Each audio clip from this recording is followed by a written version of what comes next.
Ladies and gentlemen, hope you are doing well wherever you are.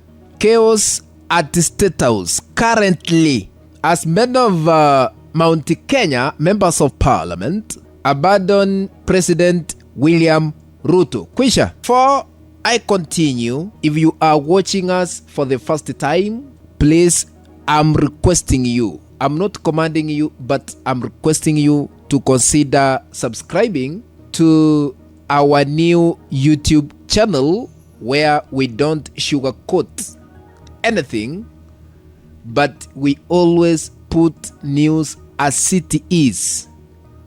Once you subscribe, remember to turn on the notification bell so that the moment we upload any new video clip, you will be notified that our channel has uploaded a new video clip to watch. Welcome to today's analysis.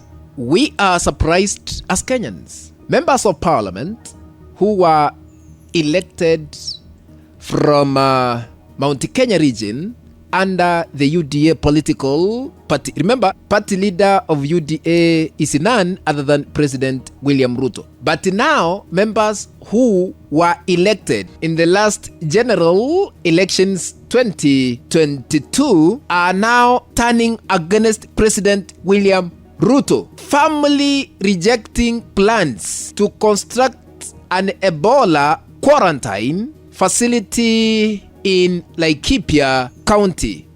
And actually many of them have officially declared that they will not accept that quarantine center under any circumstances in Mount Kenya region. These members, led by Laikipia woman representative, stated clearly that their position currently is final. They do not want the facility built in their county at all. So President William Ruto is not believing what is going on at the moment. There are growing concerns that many of these members of parliament fear losing their positions or rather seats in the next general elections 2027. It is worthy noting that some members of parliament are already facing public backlash after supporting the Finance Bill 2024, which sparked nationwide protests that led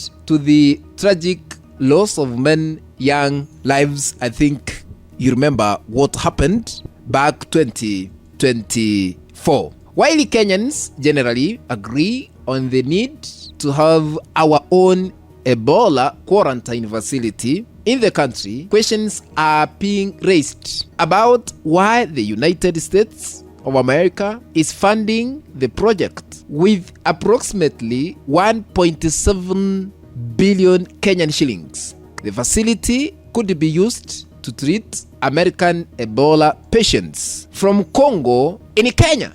The idea many of Laikipia residents, or rather Kenyans in general, are opposing strongly.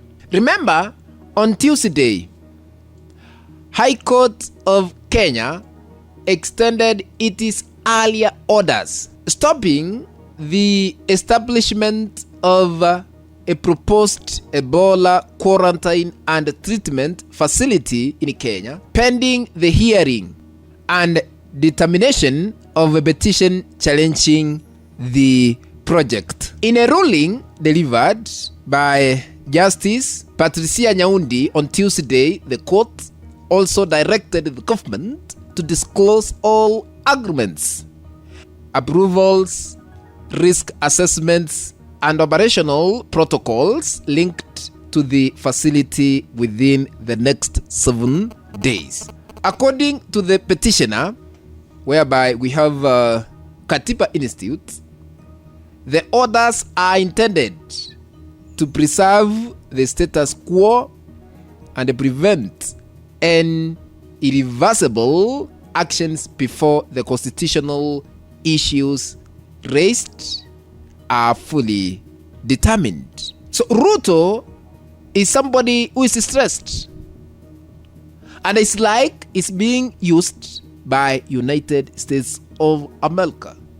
Remember, this case was filed on 29th last month, challenging an illegal agreement between Kenya and the government of Trump to establish a 50-bed Ebola quarantine facility at Laikipia Air Base.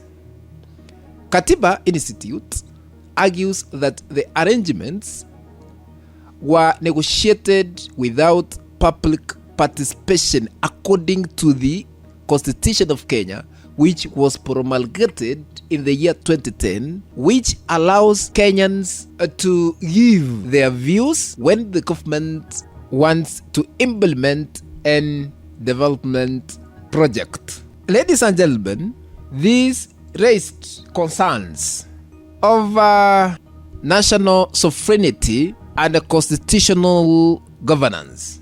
The petition also questions reports that the proposed facility would prioritize the treatment of United States of America citizens in Kenya under the unclosed arrangements.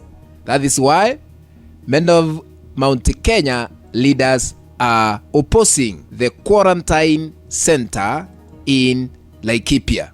President William Ruto has moved forward to defend the move by the United States of America, affirming that the actions are meant to strengthen Kenya's preparedness for the disease, despite not a single case being recorded in Kenya so far. This is what he said on Monday during an interview.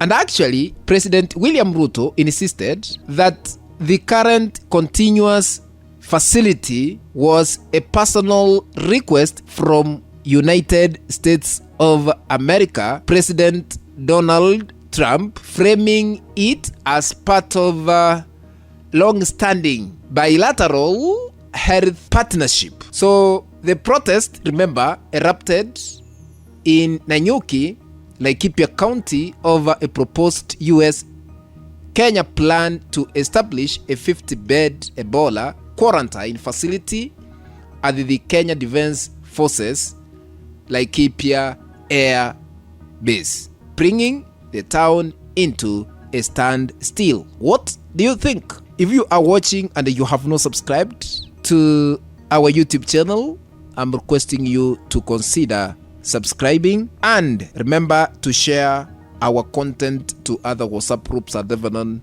Facebook. That is the only way we can continue building this channel of ours. Be blessed. Let's meet in the next video. Bye bye.